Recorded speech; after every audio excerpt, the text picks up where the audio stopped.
This is the QBZ-95. The QBZ is a bullpup assault rifle chambered in 5.8, and it has some pretty decent stats, but it doesn't seem to be a very popular choice.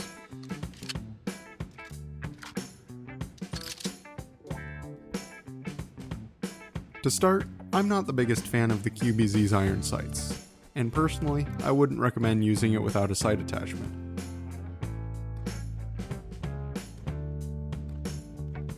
For 5 points, the Cobra is my preferred sight for the QBZ. Like always, I recommend sticking with a dot reticle set to lime green.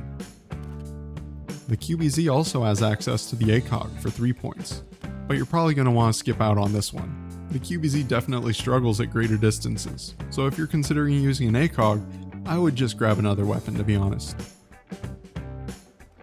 Usually, I'd say that using a suppressor only offers marginal benefits that depend on your playstyle, but the QBZ seems to be the exception. In-game, I found that using a suppressor is pretty much required to tighten up the QBZ shot group to an acceptable level. I'd like to cover my grading criteria. I'll be grading based on handling, accuracy, damage output, and mobility, each category being worth a max of 25 points out of 100. Handling the QBZ felt kind of awkward. Personally, I don't really like the position of the charging handle, and the bullpup design makes reloading slower than I'd like. However, the QBZ's short profile makes getting on target for reflex firing pretty fast, making it a decent option for close quarters.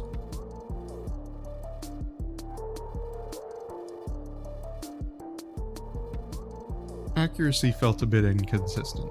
The QBZ seems to have a very specific range it wants to play in, and struggles outside of that. This is most apparent at longer distances when using full auto. The recoil pattern is wide, so remember to switch to semi for far out targets.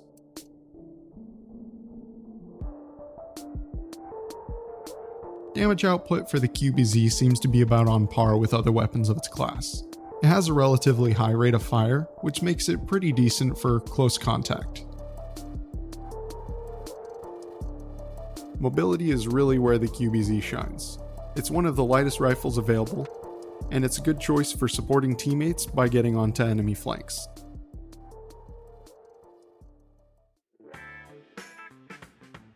The QBZ-95 scored 78 out of 100 points, earning it a C+. To be honest, I didn't like the QBZ at first, but the more I used it, the more it grew on me.